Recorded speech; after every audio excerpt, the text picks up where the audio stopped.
Être spirituel. Amen. Vous êtes diminué à cause de ce que vous refusez d'obéir à la parole du Seigneur. Je dis toujours que j'ai passé la moitié de ma vie dans l'église. J'ai vu les comportements des gens. J'ai vu les gens, mais j'ai tiré une leçon. J'ai vu les gens qui ont obéi à donner à Dieu. Je n'ai jamais. Ils ne sont peut-être pas plus riches comme ils s'attendaient, mais je ne les ai jamais vus vivre et qu'ils n'ont manqué quoi que ce soit. Dieu a été toujours présent pour pouvoir à leurs besoins.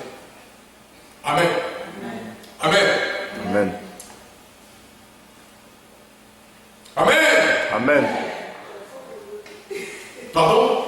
Vous êtes enfant aujourd'hui. Toujours enfant. Amen. Amen. Quand vous ne savez pas, ne croyez pas à mentionner. Ne croyez pas que cette personne a semé pour moi et moi je vais mentionner. Dans les pays où je viens, on dit que les chicots de l'autre, il ne faut jamais mettre l'espoir. Il faut attendre qu'on vous donne. Il ne faut pas espérer à ce que l'autre va faire pour toi. Vous devez s'aimer vous-même pour moissonner. Amen. C'est la loi.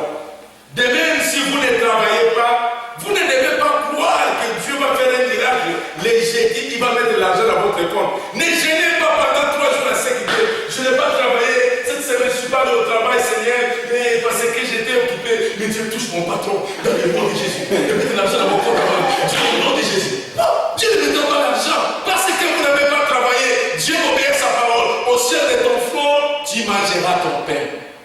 C'est clair. Amen. Amen. Mais tu n'as pas semé. Quand Dieu dit, Seigneur, tu dis, est-ce que tu comprends? Est-ce que tu crois, tu ne vois pas Dieu?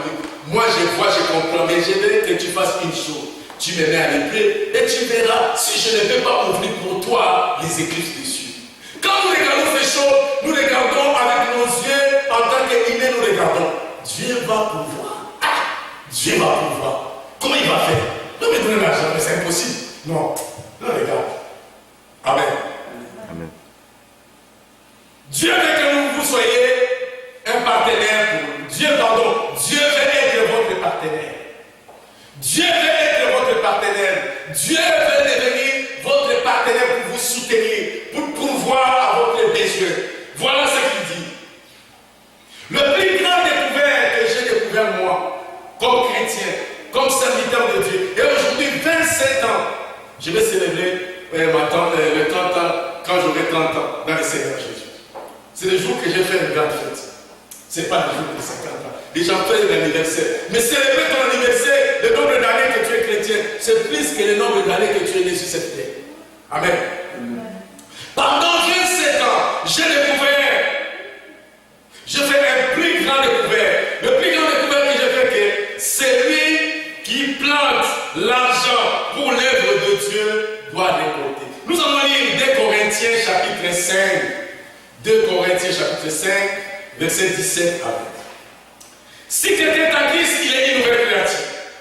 Les choses anciennes sont passées et voici toutes choses sont devenues nouvelles. Et tout cela vient de Dieu, qui nous a réconciliés avec lui par Christ. Et qui nous a donné le ministère de la réconciliation. Car Dieu était en Christ, réconciliant le monde avec lui-même. Et en n'imputant point aux hommes leurs offenses. Il a mis en nous la parole de la réconciliation. Nous faisons donc les fonctions d'ambassadeurs pour Christ, comme si Dieu exhortait par nous. Nous vous en supplions, au nom de Jésus-Christ, soyez donc réconciliés avec Dieu. Soyez réconciliés avec Dieu en prenant une décision d'être d'abord un partenaire avec Dieu sur cette terre et vous verrez que Dieu va être un partenaire pour vous. Dieu sera votre partenaire, il vous supportera et pourvoira à votre besoin. Il a promis sur sa parole qu'il devait être proclamé dans le monde entier. Il a dit que sa parole devait être proclamée dans le monde entier. Dans le livre de Matthieu chapitre 24, verset 14, la parole doit être proclamée dans le monde entier, puis viendra la fin. Sa parole, ce qui importe Dieu, les non-croyants, les gens qui n'ont jamais écouté Dieu. Et pour que l'évangile puisse atteindre les non-croyants, Dieu a besoin de vous. Amen. Vous devez aller partout pour proclamer la parole de Dieu. Ou vous devez envoyer la parole de Dieu pour atteindre les non-croyants. Ça, c'est le premier point. Pour que vous soyez le partenaire de Dieu sur cette terre et que Dieu puisse être votre partenaire, vous devez faire une chose. Vous devez aller partout dans le monde entier pour faire des nations les disciples. Vous avez cette possibilité d'aller à votre emploi, de parler de Dieu à Jésus-Christ, d'aller dans votre voisinage, de parler de Dieu ou de Jésus-Christ à votre voisin. Ou vous avez une autre chose à faire, d'envoyer les gens qui sont habiles, les gens qui ont cette habilité d'aller parler de Jésus-Christ à d'autres personnes. Vous devez envoyer l'évangile.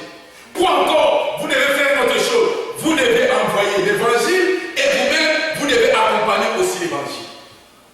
Amen. Amen. Dieu peut vous confier sa richesse s'il sait que votre richesse contribue à avancer sa cause sur la terre.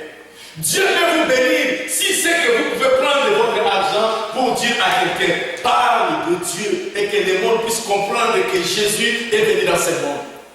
Mais quand vous avez votre argent, vous regardez, cet argent c'est pour moi-même. Et cet argent, je vais acheter cette voiture. Cet argent, je vais faire ceci pour moi. Quand je vais sortir, les gens sauront ce que je suis. Je vais sortir avec une Mercedes. Je vais acheter tel même. Vous le faites pour vous. Mais pourquoi Dieu doit vous bénir? Il n'y a rien que Dieu bénisse, que Dieu bénéficie de votre richesse. Mais quand vous prenez la richesse de Dieu, Dieu vous bénit. Vous prenez, il ne demande pas beaucoup. Sur 100% qu'il vous donne, il demande juste 10% qu'il vous donne. Et même pas 10%. Mais même puisque un qu'il vous donne, Seigneur, je te donne ceci. Permets que ce que je te donne puisse avancer ta cause, Seigneur. Je suis là. Je suis ton partenaire sur la terre. Dieu sera ton partenaire au ciel. Il va te bénir financièrement. Parce qu'il sait que quand tu vas écouter dans n'importe quelle église, à n'importe quel endroit où tu seras, et que quand tu seras dans l'internet, tu verras qu'il y a un besoin qui se trouve en Afrique et que les gens ont besoin de l'évangile, tu vas les envoyer $10. Tu vas les envoyer $1. Et quand tu fais ces choses, Dieu dit non. Mais cette personne doit toujours en avoir pour donner. Amen. Amen. Troisième point. Quand vous investissez de l'argent pour le travail de Christ, c'est la semence que vous plantez dans une bonne terre. Quand vous prenez votre argent, vous l'investissez pour Jésus-Christ, vous faites une semence, vous semez sur une bonne terre. Quand vous prenez votre argent, vous investissez à n'importe quoi, c'est une mauvaise semence. Vous ne savez pas est-ce que ça peut produire ou ça ne peut pas produire. Mais si vous le mettez en Dieu, sachez que vous faites une bonne semence. Et Dieu est un Dieu qui a promis qu'il va vous faire moissonner au centime. Quatrième point, c'est ce truc dans le livre de Luc, chapitre 6, verset 18, que nous lirons un peu plus tard. Il dit, vous recevez une bonne mesure, serrée, secouée et qui déborde. Vous recevez une bonne mesure, serrée, secouée et qui déborde. Quatrième point, prenons un exemple de cultivateur qui sème. Et enfin, il dit, mais pourquoi s'aimer maintenant ma famille a fait? Un cultivateur qui doit s'aimer. Il regarde, mais finalement, on a mangé tout ce qu'on avait. Voilà, il nous reste juste ces pots ici. On doit les s'aimer et on doit attendre pour cultiver et pour moissonner ma vie. Non. Pourquoi je dois faire ça? Ma famille en a besoin. Non, je vais faire une chose. Nous allons manger tout ce qu'on avait préparé pour s'aimer et on va attendre. Prochainement, on va donner. Mes chers amis, qu'est-ce qui va arriver pour ces cultivateurs? Qu'est-ce qui arrivera pour ces cultivateurs? Vous verrez que ces cultivateurs, quand les autres vont moissonner, il va souffrir. Amen. Amen. Vous savez les résultats. Pour réussir les cultivateurs, après les récoltes, prendre le meilleur grain, le prémices, pour les rendre sur la terre. Dès qu'il commence à moissonner, un bon cultivateur, un bon agriculteur, dès qu'il commence à moissonner, il fait chaud. Il cherche les bons grains, les prémices de ce qu'il avait moissonné, il les prend, il les il met à part. Il dit ça, c'est pour remettre sur la terre. Amen. Qu'en est-il de vous? Quand vous prenez, quand vous mentionnez, est-ce que vous prenez votre prémices pour les mettre à côté, pour les remettre encore sur la terre? Quand Dieu vous donne, vous mangez et vous n'avez plus rien à semer. Amen. Amen. Amen. Vous devez garder quelque chose pour semer. Parce que quand vous semez, sachez que vous avez mentionné au centime. Les principes que Jésus nous a enseignés dans Luc chapitre 6, verset 38, transcendent la loi du donner ou de dire dans l'Ancien Testament. J'ai dit que les principes que Jésus nous a enseignés dans le livre de Luc chapitre 6, verset 38, transcendent la loi de donner, de dire dans l'Ancien Testament. Il dit ceci: donnez et il vous sera donné. On versera dans votre sein une bonne mesure, serrée, secouée et qui déborde. Car on vous mesurera avec la mesure dont vous vous serez servi. C'est la parole du Seigneur. Amen. Amen. Si vous aimez vos finances, dans le travail du Seigneur, vous investissez pour une bonne cause et Dieu finira par vous obéir. Je vais terminer. Je suis encore dans mes airs, il me reste quelques minutes. Je vais terminer pour dire ceci. Si vous êtes ici ce matin, vous avez des difficultés de s'aimer, nous allons prier pour la restauration. J'aimerais que Dieu puisse vous restaurer ce matin. Que Dieu vous restaure dans sa présence. Que Dieu restaure vos finances. Que Dieu restaure votre prospérité. Alors pour que Dieu puisse restaurer votre prospérité, j'ai 3 points seulement à partager avec vous. Premier point, si vous êtes ici et que vous avez des difficultés pour s'aimer, demandez à Dieu qu'il vous accorde les dons de la libéralité. Si vous avez des difficultés pour donner à Dieu, dis au Seigneur, donne-moi ces dons de libéralité, que je sois libre pour donner. Seigneur, je ne suis pas capable. Quand je regarde pour donner à l'église, pour donner dans les croisades d'évangélisation, pour s'aimer ta parole dans le monde entier, Seigneur, je ne suis pas capable. Demande à Dieu ce matin, alors que nous sommes ici, qui te donne le don de la libéralité, pour avoir ce don de libérer les finances, pour bénir Dieu. Et Dieu sera votre partenaire et il va vous libérer. Deuxième point, si vous prenez la bonne part pour vous-même, Dieu vient après. Il serait sage ce matin de demander à Dieu de vous pardonner. Demandez à Dieu de vous donner un nouveau départ, avec une décision de les honorer avec votre bien. Dans le livre de Proverbes chapitre 3, verset 9, on nous dit ceci: honore l'Éternel avec tes biens et avec les prémices de tout ton revenu, de tout ton revenu. Alors tes greniers seront remplis d'abondance et des cuves regorgeront des vins nouveaux. Je ne sais pas si vous avez pris ce verset.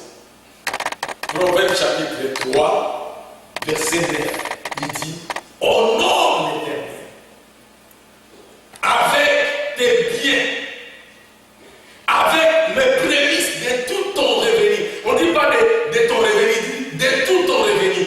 C'est-à-dire que ça sort du chômage, que ça sort de ceci, que ça sort de cela, qu'on t'envoie dans le pays.